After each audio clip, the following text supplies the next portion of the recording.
What is up, everybody? Welcome back to another video. In today's video, we are back to talk about the Detroit Lions heading into the 2022 NFL season. And today we're going to be talking specifically about the Lions offense heading into this upcoming season. Why the Detroit Lions felt like they needed to get a receiver on the outside that could dictate coverage as well as predominantly win outside the numbers. Also, what maybe we might be in store for next season in terms of scheme, as well as what this all means for the quarterback position in Jared Goff. So let's get it started. The city's been down and it found a way to get up. And when you knock us down, we're going to get up. And on the way up, we're going to bite a kneecap off, all right? And we're going to stand up. And then it's going to take 2 more shots to knock us down. We're going to take another hunk out of you. Before long, we're going to be the last one standing. Welcome everybody to a video. Glad you guys are here. We're back to talk about the Lions offense, man. I'm super excited to do this, to dive a little bit deeper into this Lions offense as this offseason continues. I love doing these types of videos. I always feel like I'm putting together pieces to a puzzle. Another feather in your map.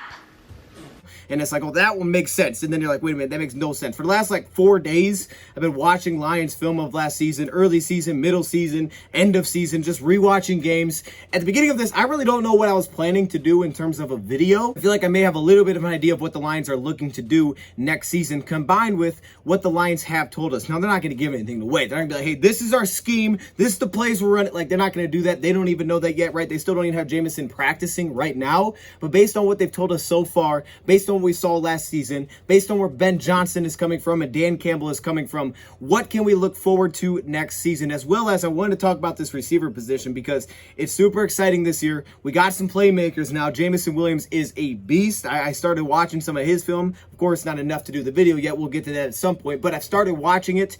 First game I watched LSU, and I'm just like, oh my goodness, this guy's going to be very fun for the Lions offense. Why did the Lions feel like they needed to get a guy like that? I want to talk about that in today's video as well. Just kind of break it all down. First, I want to start off by talking about the scheme side for the Detroit Lions. Based on what Dan Campbell has told us so far and trying to, again, put these pieces to the puzzle together and just tie it all together to what I think we can sort of look to expect to see next year. Not perfectly, but maybe just an idea of what we could be in store for next season. So let's start off with what Dan Campbell said about this Lions offense heading into next year. He says this: we're going to be much more efficient just with how we get things in and out of the huddle. The ability to change our tempo will be big. Some of that just comes from verbiage alone, believe it or not. Verbiage? Oh, he said verbiage. I said verbiage? Is that the right way to say it? I'm sorry, that was an L. And then he continues with this: I just feel like everything is just going to be much more streamlined. Okay, there you go. That's the first part of the quote. Now let's continue. I'm going to go through the whole entire quote and then we'll discuss it. He continues with this: whether that's with high tempo or not, could be we're just back on the line, no tempo, we're not huddling, which that in itself puts stress on a defense. We want to be able to do everything and anything we can at any given time. I feel like what we are implementing will allow us to do that. Okay, there we go. See, now we get somewhere. You just want to get to the point where you know that offensively you can do anything and everything in your arsenal to put stress on the defense. All right, so that's what Dan Campbell told us. He continued with saying, like, okay, we don't want to be limited by our scheme. We want to be limited by, hey, if this player is maybe not great in this area, that may limit what we want to call in terms of the type of play.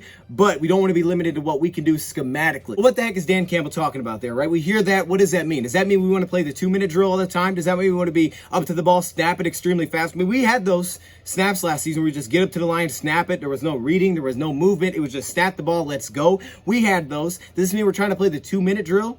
No, that's not a Dan Campbell thing, right? That's not a Dan Campbell thing to do. Heck, we played the Cardinals, and our first drive was 8.5 minutes long, and we got a field goal. It wasn't even a touchdown. That's not a Dan Campbell thing to do to make it that fast. But I think the first sentence is the one that you need to really hold on to here, where he says, we're going to be much more efficient just with how we get things in and out of the huddle. Now, last season, we had issues come up multiple times. And there was a lot of change last year, right? The beginning of the season, Anthony Lynn is the offense coordinator. You have a new quarterback. So there's already a lot of change going on in general.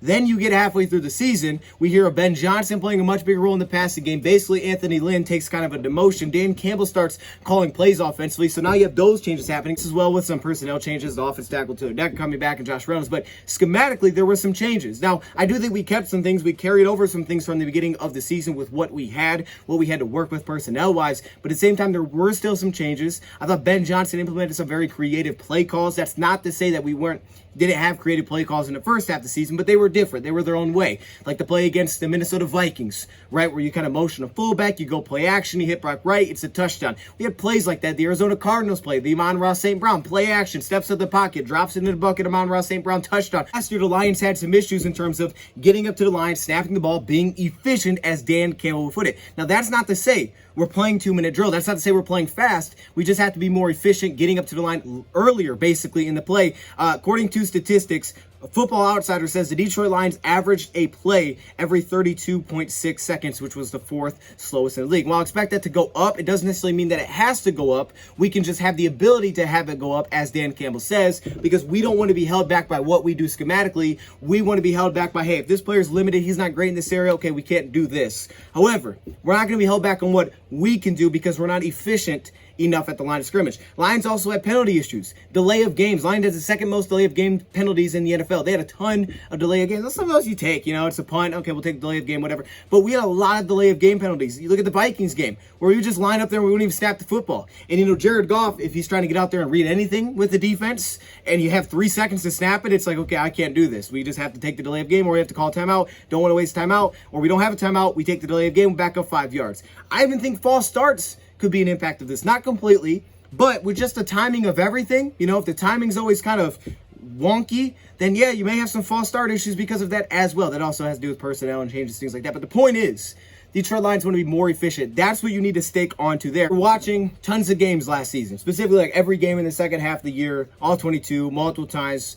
multiple clips, first half of the season, middle of the season, just seeing the differences from the first half to the second half with Ben Johnson, just going back, rewatching them, taking notes for the last few days, saving clips, and putting it together for what Dan Campbell said. It finally clicked today in my head what the Lions are looking to do schematically. I think I understand what the Lions are looking to do. Now, that's not to say I know what concepts they're running. I know what routes they're running, okay? It's not to say that, but I think it finally clicked, and it really ties together with everything Dan Campbell has told us since he got here with this offense, everything Ben Johnson has told us, and it just makes sense schematically because of where Ben Johnson and Dan Campbell come from. I guess if you want to try to put it into some sort of box on what the Lions could look like offensively next season, if you want to put a scheme name towards it, Earhart-Perkins style offensively next season. A schematic style of Earhart-Perkins. I'm sorry, that first name throws me off. So what the heck does that mean? Well, actually, this is something that the Lions coaching staff, Dan Campbell and Ben Johnson specifically, actually have ties with in the past. Ben Johnson was with Miami for years, going back to 2012 to 2018. He was with Miami Dolphins for years, working as a wide receiver coach, an assistant quarterbacks coach, an offensive assistant, multiple roles there with Miami Dolphins. And for years there, they ran that kind of style of offense. Not every year. They also ran some West Coast style of offense as well. Dan Campbell was, of course, there working with tight ends. He was the interim head coach in 2015. But basically, the point of that is what is one of the biggest parts of that scheme. Now, this was something that was designed back in the 70s. Originally, this was created as a run game offensive approach for cold weather games. It was a short passing attack, run heavy. It was a ground and pound. That's what it kind of originated as, and that's why the name is what it is. It's the 2 last names of the 2 coaches. But it has since evolved, and specifically kind of got popular with the New England Patriots in the 2000s because New England Patriots ran this style of offense. And what this offensive scheme allows you to do is be very flexible, where 1 week you could be a run-heavy team that plays heavy personnel. That's what you have. That's the players you have. We run 3 tight ends. And if you have a lot of receivers, you don't have as many tight ends, you want to be more pass-heavy, you run 4 outside receivers, right? It allows you to be very flexible in that side of it. But the biggest part that I take away from this style of an offensive scheme is the verbiage part, which Dan Campbell stressed upon, is that a lot of this can be done with the verbiage. As crazy as it may sound, a lot of it can be with that to be more efficient. And what this offense, this EP offensive scheme is kind of known for is the verbiage and the ability to make these long offensive plays where usually teams kind of break it down by route, right? This receiver has this route, that's part of the play call. The offensive line does this, that's part of the play call. And you have all these different words. It's like 8 words is an offensive play, and it's like, bam, there you go. That's not to say that offenses that play super fast means you're more successful. Everybody does it differently. But to what Dan Campbell is saying, this type of offensive style, which the Patriots ran with Tom Brady and Bill Belichick, which probably helped him at the line of scrimmage do things a lot faster, allows you to run these plays with 1-2 words. Keep it simple. 1 word could have an entire play call for an offense. And the way that they did this is that the routes would be based around offensive concepts. This offensive style can be 1 word, bam, everybody knows what's going on. So for a guy like Tom Brady, he could get up to the line of scrimmage. He could call ice. I don't know. He could call something. He could say a word. That's the one I read online. He could say ice. Get up there. Players know what they're doing. They know their concepts. Okay, over here we may have a double slant. Here we're doing a high-low. Like whatever it is, then you have the concept just based on that word. Everybody immediately puts that image in their head. They know what's going on. Bam, here we go. Now you got a full offseason. You could definitely try to implement something like this, and that one word can not only help you at the line of scrimmage, but it makes the things a lot smoother. Where we have issues with, Jared Goff can't hear the play, so now we got to call a timeout. We got to take a delay of game. Now it's just one word, boom, okay, we can do this thing. And that allows you to change pace because we can work up tempo, call one word, here we go. But what makes it really tough for defenses is that this one word can allow you to run a certain play out of multiple formations. So it makes it very hard for defense to catch on because you think, well, if it's one word and they're in the formation, we know exactly what the play is. But that's not really the case because you can come in with this word, means this concept for the receivers, but we're in a completely different formation. But they still understand their concept. So everybody quickly understands what they're asked to do. And this hit me today that this is what the lines are talking about because this is what Dan Campbell is saying as I continue to combine that with what I saw in the film of the Lions' route concepts last season, the high-low concepts, right? Where you would have a running back underneath, tight end over top. You'd have a tight end underneath, and you have a receiver right behind him running an in route. So you have a little button hook with an in route right behind it. The quarterbacks can make these adjustments based on what they're seeing in the coverage. Sometimes even like going back to the Tim Boyle game, maybe you have one side where if it's zone coverage, you can look to this side of the field. If it's man, you look to this side of the field, and then you attack that side of the field based on what you're seeing. So you go out pre-snap, you have a zone beater this way, you have a man coverage beater this side. You diagnose that, you figure out which one it is, then you attack that side of the field. Those type of things. Saw last season, like I said, Tim Boyle, the interception that he threw at the end of the Atlanta Falcons game was just that. It's those concepts that the Lions ran last season schematically, tie that together with what we're hearing from Dan Campbell, and it's like, bam, that's, I think, what he's talking about. I believe that's what he's talking about. Now, the issue with this, I can't sit here and say, well, this is the kind of routes to run it. Lions are going to run because of that. I mean, for example, the Patriots, their popular one was called tosser. And you can see what I'm saying. From different formations, they all understand the same route concept that the offense needs to do based on what the defense is showing, but you can do it from any offensive formation, which makes it tough. And once the quarterback can decipher what look the defense is giving you, he knows where to look with the football, what concept to look to, right? Is that left? Is that to the right side of the field? Is this the man side? Is this the zone side? Once he recognizes that, probably pre-snap, then you know where to look with the ball. If you got a man look, you can look left for the double slants. If you got a zone look, you can look right. We actually threw a touchdown to Hockenson against the Bears on a route concept similar to the one on the right. In there because we'll talk about this more, but this talks about playing to your basically player strength. This was Goff coming out of Cal, the type of offense that they ran. They ran the Bear Raid offense, but again, it was a one word. Sluggo means this. You go think this, so you look here. It's what the Lions were showing you last season. And another small little quick point is not only is the up tempo can make a defense tired or whatever, but it also can keep the same personnel on the field because you can get up there and snap it quickly, and also can get defenses stuck in certain defensive coverages. Remember what Dan said when he got here, the offense that he wanted would adjust week by week to what a team was not good at. So if they were not good at stopping a run, we'd play the run game. If they weren't good at stopping the pass, we'd play the pass game. I don't know exactly what those are going to be. Now, if we take it from last year, I have kind of a good idea. But as Amon-Ra St. Brown said, look, there's a lot of turnover. There's a lot of change happening. Johnson's bringing in his own, kind of thing. So that's part of it. As Amon-Ra St. Brown, it's like learning a whole new language, right? But once you get it, we're all going to be really good at it. So it's like, okay, you have to learn that this means this. But once you get it down, you're going to be extremely efficient once we all understand what certain things mean. So it's just that ability to do things like that, but there's still going to be change because of weapons you added this offseason. I have to believe your offensive play calling will be different. Are there going to be similar play calls? Yes, because it's that scheme. But at the same time, there will be different additions, different types of shot plays that are added to. This was originated as kind of that run-heavy type of style offense that has expanded beyond that, where Tom Brady and Belichick have dominated with it. It's his ability to go up to the line, bark out a read based on what he's saying, and bam, everybody knows what they're doing. It's that kind of thing, but it can also allow you to be more efficient, which is why Patriots in 2-minute drill, it's like, wow, this is like normal for them.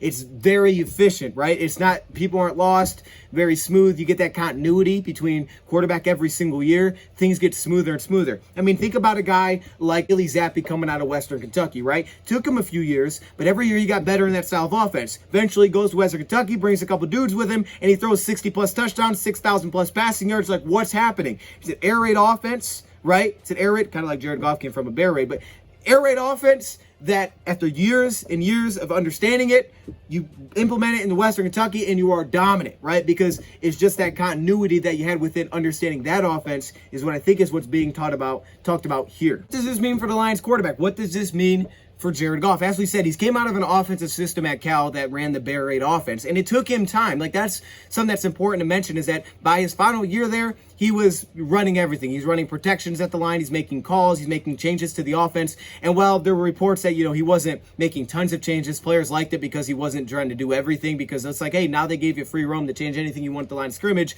He's changing everything. It's not like that. But if he felt like there was a necessary adjustment that had to be made, he would make that adjustment. That was his final year at Cal. Remember, this was a multi-year starter at Cal that went from coming in there 1-11. He finishes the season with a winning record, right? They get this thing sort of turned around at Cal, but it took time. Mates would say when he first started at Cal that, he wouldn't understand anything that he was seeing defensively. He didn't understand the coverage. He said he didn't even understand it in Madden. He didn't understand. I'd make a change and he had no idea what the coverage just went to. But as he continued to learn it, they've continued to put more on his plate, to protections, to understanding what the defense is looking for. And look, every offense system is different. So you may understand maybe the coverage, but what does that coverage tell you that you need to change within the play? It took him time to pick up that offense until his final year at Cal. We seemed to basically master it. He was outstanding in his final year in college. To the NFL, he's #1 pick in the draft. Brad Holmes really likes him, and he had some traits about him that were outstanding coming out of college. His deep ball was amazing. I mean, his statistics on the deep ball coming out of college were unmatched by most quarterbacks that have ever come out of college. It was unmatched.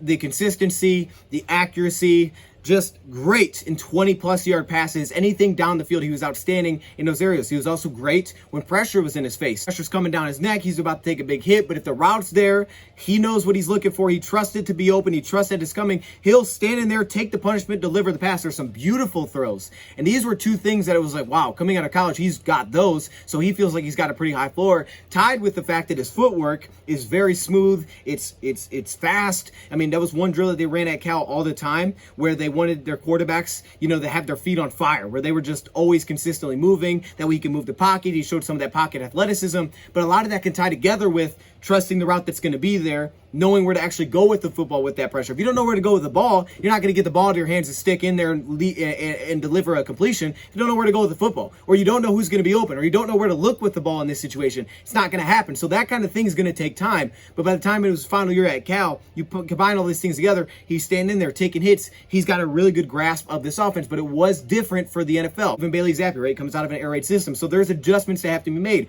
He's drafted #1. There's thoughts, did Jeff Fisher even want to take the guy out #1? Because this was a must-win year, so they had to trade up to go get it because he needed to win to basically keep his job. That didn't end up happening. They only won 4 games on the season. Goff lost every game as their starting quarterback. He didn't start for the first 9 games of the season for the LA Rams. They were 4-5 when he came in and started. He was behind Case Keenum, right? He had some struggles early on, and that was just kind of a Jeff Fisher thing, is that he didn't believe in putting a quarterback in early. Jeff Fisher was all about, look, give the quarterback time, let him sit, develop it, learn it, that kind of thing. And even though there was a lot of thought that he was going to have this high floor, it took some time. Had a terrible rookie season. Then McVay comes in. 2018, they light it up. 2017, great season. Completely bounced back. 28 touchdowns, 7 picks. He's outstanding. 2018, they're in a Super Bowl. 32 touchdowns, 12 picks. They were very aggressive with his rookie contract. The LA Rams were at the time. They were making trades left and right, whether that was Jalen Ramsey, Sammy Watkins, who was only there for a year and then he was gone, Brandon Cooks. They were very aggressive in making moves to getting pieces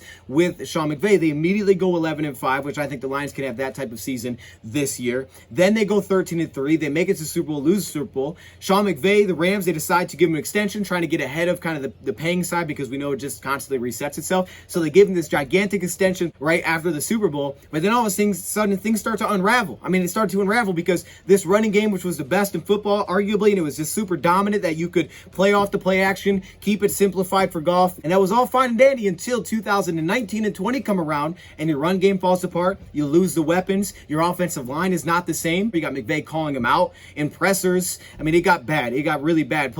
Players were saying, he would call him out in the locker room after games. He wouldn't say his name directly, but everybody knew who he was talking to. Said on the sideline, he would get on him and he would never build him back up. It was just a bad relationship there. There were people saying, look, these two dudes need marriage counseling. Tied together with that is that McVay just went to a Super Bowl. He just paid this quarterback Now all of a sudden the run game's falling apart. You're moving on from Gurley as he continues to deal with injuries. Your team is not exactly the same, but they have a great defense. He's just paid him. You just went to the Super Bowl. I think a big part of it was also not only that the relationship got bad, but it was also the fact that McVay wasn't going to be super patient. He wasn't going to sit there and be like, okay, hey, we'll give him some time to pick it up in the NFL, which he needed because it was a change. Ups, has some downs, trying to figure it out. McVay wasn't going to be patient because of where they were at. And that eventually, to me, led to the trade for Matthew Stafford. Goff is developing. The Rams felt like they were in this Super Bowl window. They made these trades. They just paid the guy. They felt like they were in a Super Bowl window with a top defense. They didn't want to wait for that development. Remember, McVay didn't even draft this guy, right? You look at Kirk Cousins with Washington. When Kirk Cousins was there, he was drafted in 2012,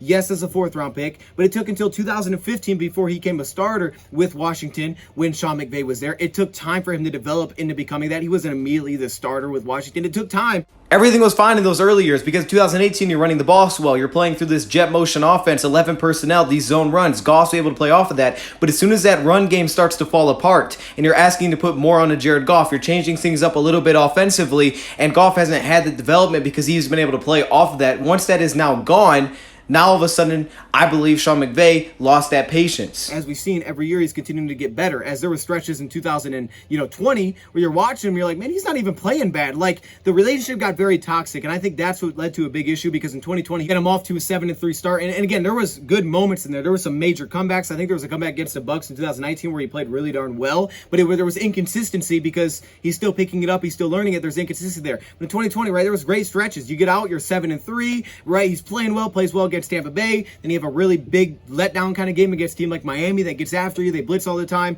and he doesn't really know where to go with the football. Even though this quarterback coming out of college was great with pressure in his face. He was great at throwing while taking the hit, but it's still the understanding of, okay, they're doing this. Where do I need to get to with the ball? Multiple interceptions, a couple turnovers, turn the ball over too much. McVay's frustrated, and to me, that led to a big part of the relationship issue because to the point there, he wanted to play the backup. Goff doesn't play last game of the season, so they have to put Wolford in there. Wolford wins the game 18-7. Wasn't pretty by any means. The first pass was a pick. He had like less than 200 yards, but it wasn't bad. And to that, McVay just won. He's like, yeah, he's going to play the backup quarterback, to the point where McVay didn't even wait until they saw the results of Jared Goff's thumb injury, where he had to have screws put in for that week, trying to get himself back for the playoffs, thinking that, hey, I can get myself back, I can be ready to go, I can play through this. He's like, nope, this guy's our starter, without even figuring out where Jared Goff was at. He already listed him as a starter. But you knew Goff was healthy enough because he had him active as the backup. He just wanted to play the backup. Issue for McVay was, in that game, that quarterback gets hurt early, neck injury, he has to go out, he has to put in Goff. Goff goes in, wins the game against Seattle. Reports were he wanted to play the backup again the next week, but Wolford wasn't ready. Play Green Bay, they lose that game, out of the playoffs, and then the trade obviously happens. What does that mean now for this offense with this verbiage and all this? Big part of it, as I was trying to allude to there, is the development within quarterbacks. You know, they may age, they may lose some athleticism, but a lot of it is up here. And for Goff, it takes time to develop it. But I think we saw last year, especially as you go through the year, you start to see a much more better understanding. Like you saw with LA, there was a better understanding. There was just still some inconsistencies there for Jared Goff. But there was a much better understanding, just wasn't to the level that he wanted it yet. He felt like he had to micromanage the guy. I think he took it a level too far. Goff last season, you're seeing his ability to start to read defenses, read things pre-snap, how they're utilizing motions. With LA, motions were never really a part of it for Goff. They never had success using motions. The only motions they did when they ran their 11 personnel, wide receiver jet offense, which was zone runs, play actions off it, that's pretty much all they ran. They didn't use motion to set up coverages or to open up or to give Goff a tell. That's not how they used motions within that offense. This past year, you're starting to see the Lions utilize that with Jared Goff to try to give him a read pre-snap, to try to see if he can pick up on things. He's using the hard count and motions to try to read defenses pre-snap, which then ties into the read that he's looking for post-snap, leads you to those glimpses of what you saw back in college when he has this incredibly accurate deep ball, right? When he's pinpoint accurate, but there's the understanding of the offense that has to come along with that. You can be a great passer of the football. You net at a great percentage from 50 yards away, and it's like, man, that guy is so accurate. But if you don't know where to look with the ball, right, the timing's off. If you're not completely understanding what you're seeing, that accuracy is not going to be there because it's not always hitting a stationary target, right? You have to adjust to what you're seeing. Last year, specifically in the second half of the season, I got very excited, and this is what really prompted me to do this video because I got extremely excited watching some of these games. Green Bay, Minnesota, right? And there's still some bad in there. There is. I mean, quarterbacks make mistakes. Hooked onto the tight end. He's assuming they're going to pass it off. They don't pass it off. Doesn't see the defender that drops out there. In Dantzler, I believe the ball is picked off when he tries to force it to Hockenson. But then you see the bounce back after the interception, then the fumble on 4th and 1, comes back, leads you down, wins the game. So you see some of that, mental toughness. But you saw in the second half of the season, there was a lot of really good games like that. And even in the first half, you saw, like, Philly wasn't a terrible game. We were just so darn limited offensively. We had no threat at all to push the ball down the field. Anytime we thought we had a big play, somehow it was turned over. Either St. Brown dropped it right into the defender's hands, Kadero High drops it wide over middle, St. Brown gets a big play, holding comes back. Lions' big plays were so few far in between. They're missing field goals that their offense just did not have whatsoever the firepower. They had to be 100% perfect. But you get to the second half of the season and it starts to click a lot more. I'll throw some clips in here. The way he's playing against Green Bay, I mean, he was playing outstanding. It was the most decisive I've seen Goff all season, which is exciting because, like, yeah, it's their last week of the year. He missed a couple weeks because of an injury. To finish that strong is way better than coming out very hot and then finishing like garbage. And you're like, okay, I have no idea what we have here. The way he finished the season, we've all seen the statistics. 11 touchdowns, 2 picks, 100-plus passer rating. Adjusted yards per attempt is pushing 8 yards, which is top 10 in the National Football League, right? I mean, his numbers are pushing up. But you all see it on the film as well. Games against the Green Bay Packers where he's dicing up man coverage looks that they give him. He's adjusting the zone coverage looks that he sees. And again, while it's not all perfect, the efficiency is taking off. The reads, putting it by linebackers' ears. Before we start to talk about some of the concepts that made me believe this is the kind of scheme the Lions are going to run. Now, coming out of Cal, Jared Goff was all about pre-snap reads. Post-snap reads is where he had some question marks coming out. So you see him on this play, they're going to utilize motion. Also watch his eyes over here, how he takes note of this slot cornerback playing outside leverage. Linebackers pass off from Amon-Ra St. Brown, who motions to the right side of the field, and they're going to run this little two-man game with St. Brown and Brock Ray. I love this. So you get this three-step drop. Watch his eyes. You see how he holds the opposite side linebacker, pulls him out of the zone. As soon as he comes out of his break, steps into it on time, on target. This is one of the best passes I think he threw, not only in this game, honestly in the season. I mean, that thing was so darn smooth. I want to give you a second angle just to take a look at this. All right, here's the motion. You can see it. Jared Goff peeks at the slot, three-step drop, hold a linebacker on the money. Those type of passes, the anticipation started to stick out, which you didn't see it really at all in the first half. We were questioning if Goff would even throw the ball before he saw the receiver in the first half of the season, but the anticipation started to come around. Minnesota, the anticipation, even Denver. Right? I mean, the whole second half of the season was actually good. After the bye week, Goff played really well in every game, aside from Pittsburgh. Pittsburgh was very rough. Remember, it was the first game. Josh Reynolds still wasn't there. There was the injury. Very rough, hard to watch as a whole. The entire offense was it was one of the ugliest games we played this year. Maybe the ugliest.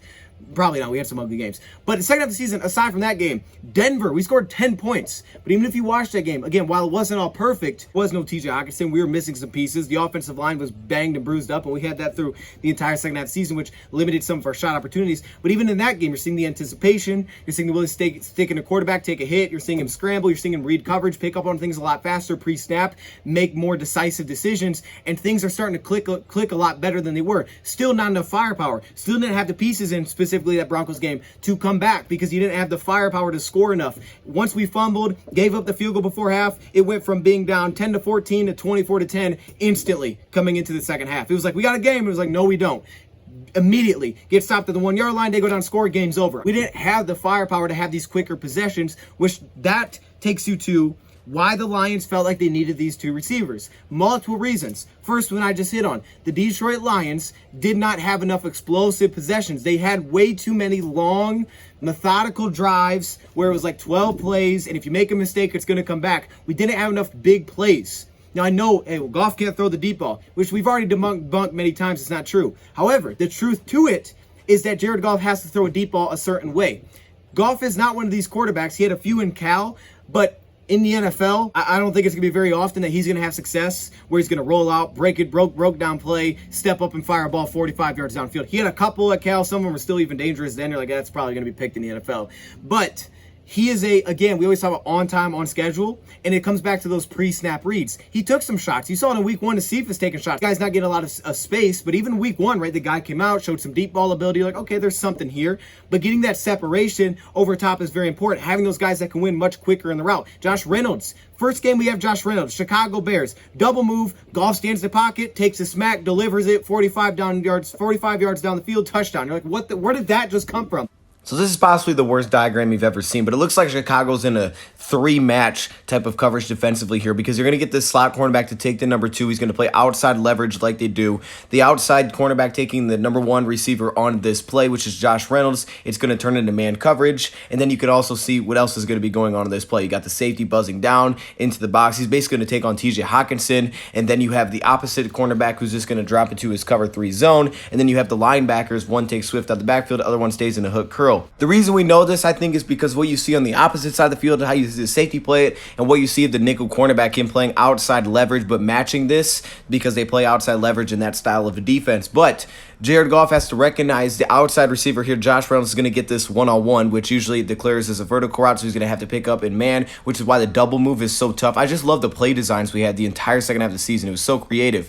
But the entire time, Goff has to look the safety off, hold it left, come back to open up this one-on-one, take the hit. He doesn't even really see the route. These are the types of throws that we weren't seeing early in the season, and he got a touchdown. That's how we win over top. Is there pressure coming, right? I got to read that first. Use the hard count. Use the motion. Is there pressure coming? Then where are the safeties? He is fantastic. And honestly, this is not a college thing. He was fantastic last year. Once he really, second half, picked up what the offense was trying to do, moving safeties. The Vikings touchdown to TJ Hawkinson. The way he holds his safety, comes back. Now, this is the play I'll be running in the red zone and manage. So you got Hawkinson who's going to run like a slant post over the middle of the field. Then on the opposite side, you're going to have your number 3 receiver, Khalif Raymond, run a corner route. The hard count motion, I think, gives you a lot of tells for a quarterback. First off, the motion kind of gives you a glimpse that, yeah, it's probably man coverage by how the linebacker comes over to cover and then they pass it off. But also the hard count, it backs the corners and the safeties up, which tells you, okay, this is how they're playing this. It also shows outside leverage between the outside corner and the slot corner on this play. So knowing that, attacking the left side of the field here for that corner route is probably not going to be there because of how the cornerback is playing this, because he's playing that outside leverage, but it means that Hawkinson's going to have a shot. So again, 3-step drop, hold the left, pull Harrison Smith, come right back to it on the money. There's your touchdown in the red zone. The play against the Denver Broncos, it's like a 3rd and 20, 19-yard pass to Josh Reynolds. I mean, there are countless examples of moving defenders with his eyes. You look at even linebackers to that extent. There's one against, I think, the Vikings here as well, where he looks off the linebacker, snaps it, looks off the linebacker, comes back, receivers, the tight end's wide open, sitting down. Those kind of things where you're seeing just more efficiency. Still, there's still the lapses, and it's like, this needs to be cleaned up. He makes mistakes, but he doesn't make it very often. That's what it comes down to, limiting the turnovers and improving that consistency when throwing the football. But having those deep threats on the outside that can make drives quicker. Here's the big reason the Lions need these outside receivers. Here we go. Number 1, the Detroit Lions saw so much cover 3 and man coverage single eye safety. They saw this so much. The entire second half of the season, it was hard to find defenses unless we were in a pass-only situation, right, where it's like, okay, 2-minute drill. Even then, sometimes you didn't. But unless it was pass-only situations, you rarely ever saw defenses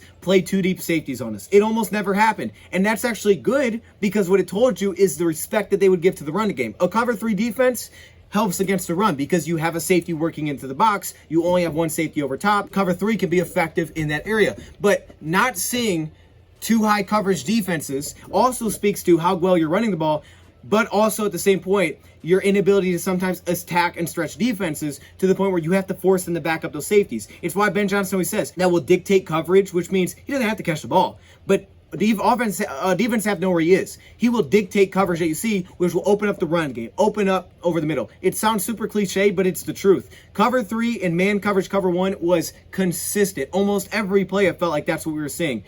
Some of that's respect to the run game, especially after the Steelers shot to Swift. He was balling. I was like, okay, Swift, I earned a lot of love for you into this game. He was balling. The inability to stretch the field in some of those situations and force them to get out of it, right? I mean, we had to play Amon-Ra St. Brown. It was another adjustment. He played a lot more on the outside in the second half. And it was fine.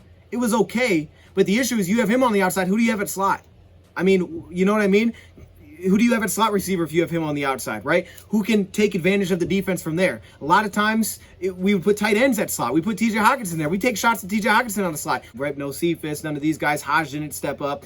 Trinity Benson didn't step up. Those kind of things, right? Limited some things that you can do. Now, versatility is going to be key here because DJ Chark, he's talked about it, right? One thing with Jacksonville, a lot of times he's playing the same role. He played like the backside. He was just used to open up guys. And he said, hey, look, I may do that during the season, but in practice, they're letting me run all of the routes. They're giving me run after catch opportunities. It's much more fun because I get to run all the routes. Versatility of this offense, and Ben Johnson said to move these guys around.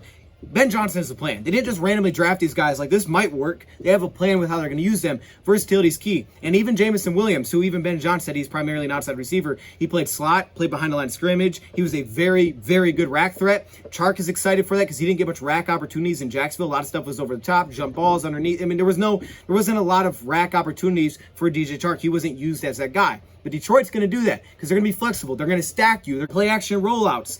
These certain plays, wide receiver screens. Now, Goff was way too hesitant to throw these routes when we first implemented them. I think that was part of it. There was also the part where he wasn't trusting it, and you have, a little bit of a shorter receiver like Amon-Ra St. Brown running this underneath, and he's 6 foot tall, and he's not trusting trying to put over to the linebacker and risk a possible turnover there. But imagine a route like this with Jameson and DJ Chark. If this is Jameson underneath, you got a 6'2" guy, much easier to put a little bit higher trust to get over to linebackers. Plus, he's going to be through this break a lot quicker because he's so darn explosive. Or if he's on the opposite side, the attention he's going to draw to safeties and have DJ Chark run this. A guy that's 6'4", much easier on the quarterback. Jameson will block.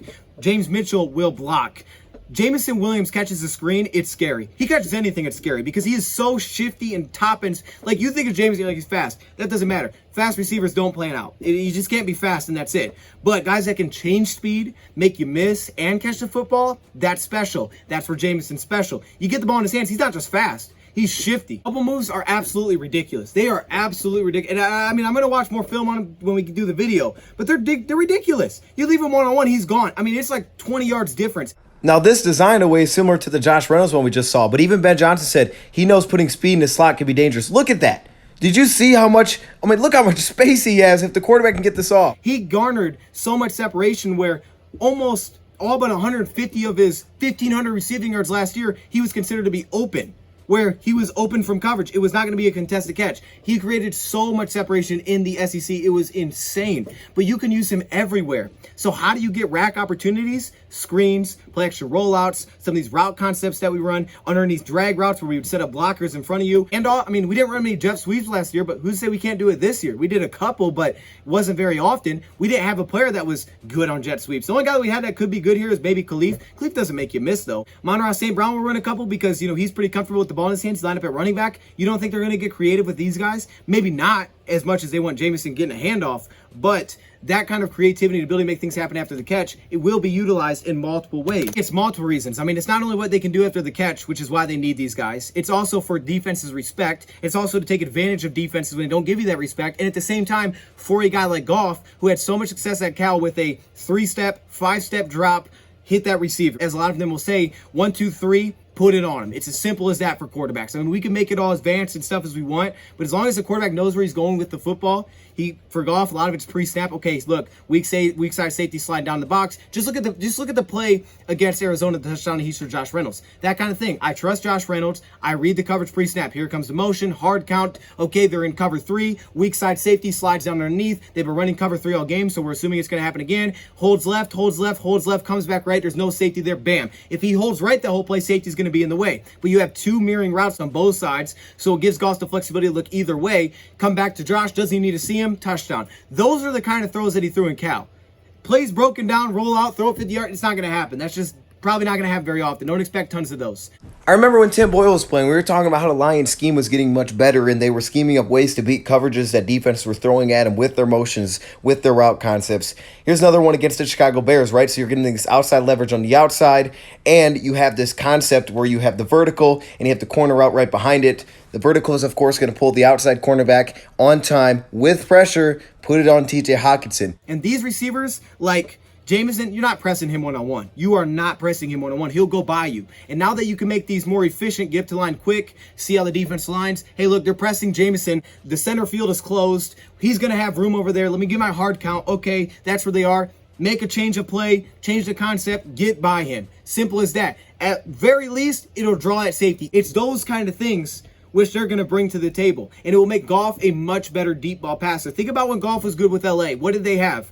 They had Brandon Cooks, who was outstanding deep threat. They had the weapons to take the top off where it was play action, look to him, boom. Cal didn't run under center. They never played under center at Cal. So it's not just like, he has to do it from under center. No, that's actually something that was newly implemented when he got in the NFL. Didn't do that in college. But it's just as simple as understanding it, getting my feet under me. He had very quick feet, slide up into pass rush. Again, look at the St. Brown throw. When he knew where St. Brown was going to be, He avoided the pressure like it was nothing. It looked like college Jared Goff. Avoid the pressure, take the hit, deliver a beautiful ball. That's what it means. And Chark and Jameson will add that element, as well as open up other players. As simple as we would make it sound, the St. Browns, the Hawkinsons, they will change because we have different personnel. We should adjust. If we run the exact same offense plays last year, I'm going to question what we're doing because we have too many speed threats to be just running guys off, not looking for the football like we were at the beginning of the year, and then checking it down to my tight end. That should not be a thing. We did that at the beginning of the season. We ran routes where guys weren't even looking for the ball. They would just run off their guy and set up a check down. That shouldn't be the thing next year. There's just a lot of things that I want to hit on there, but I think that's what we can look forward to expect with this offense next season. The weapons, look, people aren't crazy. The weapons are exciting. They're very exciting. There's a reason people are excited for this, because there's a lot of potential within this offense. Any other thoughts, comments below? Thank you for watching, and I'm out.